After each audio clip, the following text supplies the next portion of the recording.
Okay, so now I want to pick up here with disposing of plant assets, kind of the third part of that chapter. The first part being what's included in the cost, and the second part being depreciation. So this is when the asset wears out or just reaches the end of its useful life. For whatever reason, I can't use it anymore. The car can't run anymore. The equipment is no longer functioning. Basically, you have three options. You can simply discard it, which means you're just kind of selling it for scrap and you're not getting anything for it. You can sell it as a used thing, or you can exchange it for another asset. Now, we're not really going to talk about the exchange. That's in the appendix here, and it gets a little bit more complicated, but it's really not that much different than selling it. In any event, whichever way you're doing, you have 4 steps. The first step is to update the depreciation. And you're probably going to have a partial year to deal with here. Unless you sell it on December 31st, you're going to have a partial year depreciation. That's the first thing I have to do to update the accumulated depreciation and get the new book value of it. The second thing I'm going to do is remove the old asset and the accumulated depreciation for that asset from my books. So the asset has a debit balance, so that means I'm going to need to credit that for the full amount. Accumulated depreciation has a credit balance, so I need to debit that for the full amount, and then those two accounts will have 0 balances. If you were exchanging an asset, getting a new one, and you could put that in here too. But 3 would be to record the cash. If I'm discarding it, there is no cash, but if I'm selling it or exchanging it, there's probably, if I sold it, there's cash coming in. If I exchanged it, I might have cash going out. And then you need to calculate the gain or loss on the disposal. So I'll show you each of those. So first we'll talk about when we just discard an asset. Really, you have 2 options here. Either it's fully depreciated or it's not fully depreciated. If it's fully depreciated, all you have to really do is the amount in accumulated depreciation should equal the amount of the asset. So I debit accumulated depreciation for however much is in there, and I credit the asset for however much is in there. They should equal each other because it's fully depreciated, and my debits equal my credits, and both of those accounts will now have a 0 balance. If it's not fully depreciated, you'll still debit accumulated depreciation for however much is in there, and you'll credit the asset for however much is in there, but these two won't equal, and so the difference would be the book value, the difference between the asset and the accumulated depreciation. So the amount of that book value will be a loss on disposal, and that'll be a debit. A loss is always a debit, a gain is always a credit. And when you're discarding it, you can't have a gain. That was always going to be a loss if the asset. So if you're just discarding it, you're not selling it, it has to be one of these 2 situations right here. So here's a problem on June 15th. Perfect Furniture discarded equipment that had a cost of $12,000, residual value of 0, which means they depreciated the full amount, all $12,000, and it's fully depreciated. So to journalize the disposal of the equipment on June 15th, I will debit accumulated depreciation. Since they were depreciating the whole thing and it's fully depreciated, the balance in there must be $12,000, and then I will credit the asset, which is equipment, $12,000. So that one's pretty simple. Here I'm going to discard one that, here's the original cost of the asset, $29,400. Accumulated depreciation, December 31st was $27,000, and I'm discarding it on May 31st. So I've used it for 5 months. Oops, sorry about that. I've used it for 5 months of this year. The annual depreciation is $2,400. So first I have to record the partial year, which will be 5 out of 12 months, and then I'm going to dispose of the equipment. So here's step 1, May 31st. Depreciation is $2,400 a year. and I am only taking that times 5/12, 5 months. I think the easier way to do that is to take 2,400 divided by 12 to get a monthly rate and take that times 5. If you do 5/12, you get 0.41666667 or something like that. So either way you do it, you should come up with $1,000. Sorry, if you did 5/12, you get 0.416667. As long as you leave that in the calculator and take that times 2,400, you'll get 1,000. So I will update the depreciation. I will debit depreciation expense, credit accumulated depreciation for 1,000, and then it's time to get rid of the assets. So I discarded, I didn't get any cash coming in. I will debit accumulated depreciation. There was 27,000 in accumulated depreciation, and then I just put another 1,000 in. So that means there's 28,000 in there right now. The asset is equipment, and so that has 29,400 in there. So the difference, I need another 1,400 to go right here on the credit side so that my debits equal my credits, and that will be loss on disposal. You really have two options. You can either figure out what the loss is first, or you can plug in the ones you know, accumulated depreciation and equipment, and then say, okay, what's the difference? That has to be the loss on disposal. Because it's still a journal entry, so my debits still have to equal my credit. So you can do it either way. At the beginning, you could have said, all right, the asset was 29,400. I now have 28,000 in accumulated depreciation. So there's the cost. There's the accumulated depreciation. So I have a book value of 1,400 when I discarded it, and that's the amount of my loss. Okay, so that's discarding it. We're really going to talk about two options, discarding it or selling it.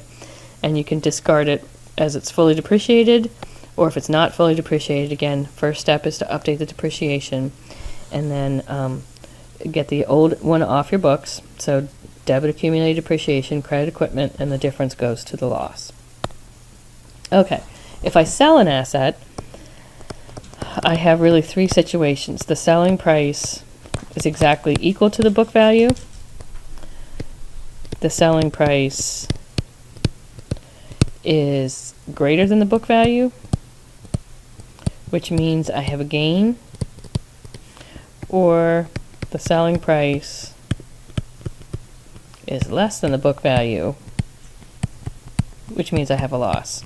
It has to be one of those three situations. If I'm selling it for exactly the book value, I will debit cash, because somebody paid me for this. I will debit accumulated depreciation, because that has a credit balance and that needs to be debited.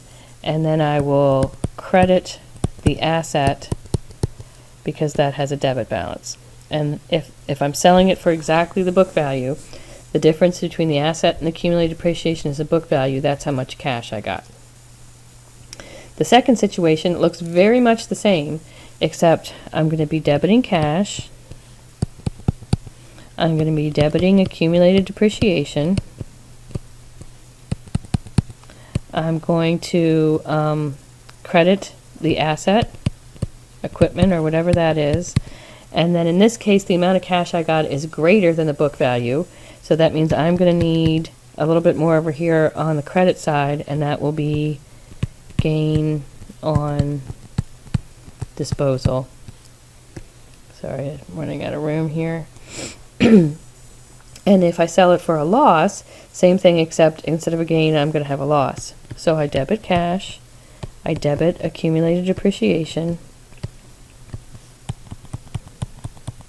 I'm going to credit the asset, since that has a debit balance. And now, in order to make my debits equal my credits, I'm going to need a little something over here on the debit side, because the cash wasn't enough to make up the difference between accumulated depreciation and the asset. So I have loss on disposal. Again, in any of these situations, you have two options. You can plug in the cash, the accumulated depreciation, and the asset. All of those will be given to you in the problem. And then you can say, if my debits don't equal my credits, where does it have to go? If it's on the debit side, it's a loss. If it's on the credit side, it's a gain. Or you can figure out the gain or the loss first, and then you know which of these situations it's going to. And I think in the MyLab problems, a lot of times they kind of have you figure that gain or loss out first. So calculate the book value, compare that to the cash you're getting for it. And then if you know it's a gain, it's going to look like this one. If you know it's a loss, it's going to look like this one. So in this one, Mill Creek Golf Club purchased equipment for $31,500. That's my original cost, $31,500. They sold the equipment on December 31st. Now, the fact that they sold it on December 31st means we don't have to do that partial year depreciation. We would have just done the depreciation right before we sold it. If we sold it at any other point in the year, we would have had to do that partial year depreciation first. But at the time of the sale, the balance in accumulated depreciation is $21,000. So we're going to journalize the sale of the equipment. So, oops, I keep doing that. Sorry, if we want to figure out the book value first, we sold it for $22,000, right? $22,000 is what I sold it for. The book value, I'm running out of room over here. $31,500 is the cost. Accumulated depreciation is $21,000. So I've got $10,500 is the book value on here, right? I sold it for $21,000. The book value is $10,500. So I've got a gain on the disposal of $11,500 because the amount that I got for is greater than the book value, so I have a gain. So that means it's going to look like this. I'm going to debit cash for the $22,000 I got paid. I'm going to debit accumulated depreciation for the full balance in there, which is $21,000. I'm going to credit the equipment, the asset, for $31,500 is the cost of the asset. That's what it's still sitting at. And so now my debits are bigger than my credits, so I need another $11,500 over here to make them equal. And so that is gain on disposal. You don't really, I left a little too much space there. I didn't want you, that's not a space. Okay, so in this, again, what you could have done was plugged in the cash, the accumulated depreciation, and the equipment, and then said, okay, where do I need my debits and credits to be? But in this case, we've already figured out that we have a gain of $11,500, so we know that goes on the credit side.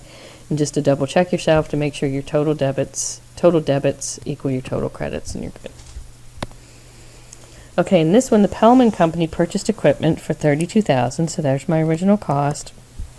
They sold the equipment for $5,000. Again, we sold it on December 31st, so we don't have to do that partial year. Accumulated depreciation was $22,000. So let's figure out the book value at the time of the sale. That would be the $32,000 cost minus $22,000 in accumulated depreciation gives me a book value of $10,000.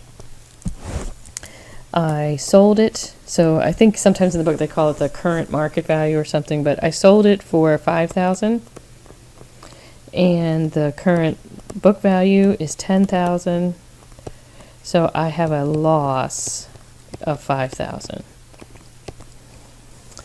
So that should be on the debit side. So the journal entry will be cash. I got $5,000 in cash. And I debit accumulated depreciation for $22,000. I'm going to credit the equipment for $32,000. So now accumulated depreciation has a zero balance, equipment has a zero balance, the cash is recorded going in, and I need another $5,000 over here on the debit side to make my debits equal my credits, and that will be for loss on disposal. So those are really your options. You know, you can discard it, either fully depreciated or not. You can sell it for a gain or sell it for a loss, or sometimes you could sell it for exactly the book value, in which case you just won't need to, you won't have a gain or a loss. The last thing in here is natural resources. This would be like where I bought a mine, like a copper mine, or something with some sort of ore or oil refinery or something like that. It works exactly the same as depreciation, except I call it depletion. I'm depleting the resource as I use it up instead of depreciation. And I use the units of production method, where I will come up with a rate. I will come up with a depletion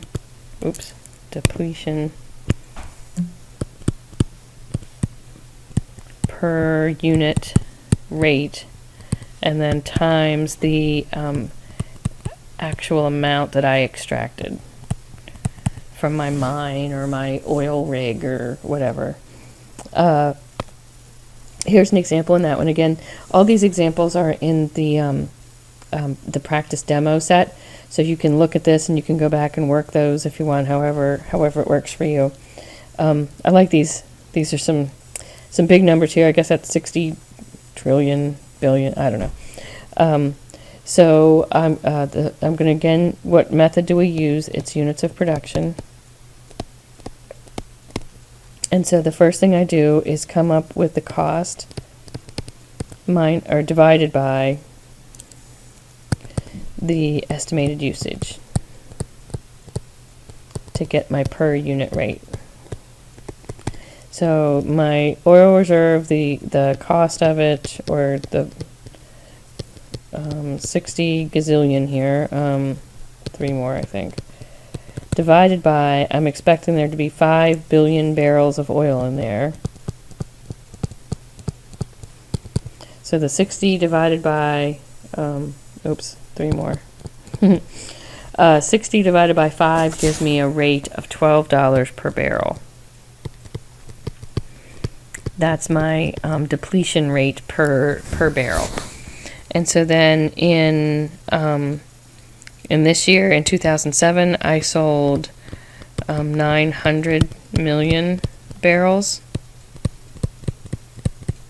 So I'll take that times the 12, and my depletion expense then will be 10 billion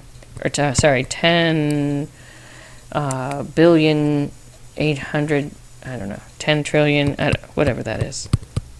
I guess I should know, but I don't normally have to deal with numbers quite that big. My checkbook doesn't go up quite that high. So the journal entry will be depletion expense and a debit for 10.8 and a credit to accumulated depletion 10.8. So it works just like depreciation, except I call it depletion instead. So that is, I don't think I have anything on the quiz or the exam about the intangibles. Intangibles are just patents, copyrights, things like that. And if they have a fixed life, then I can amortize them, meaning I can spread them out over the life of the asset. Otherwise, the goodwill is the one that doesn't have a fixed life, so I can't amortize that one. But I really don't have anything on there. If you're interested and you want to know more about that, just give me a call or send me an email. Okay, so that's it for Chapter 10. Hopefully this helps. Let me know if there's anything else you want to see or any homework problems you want to see. Okie dokie. Good luck.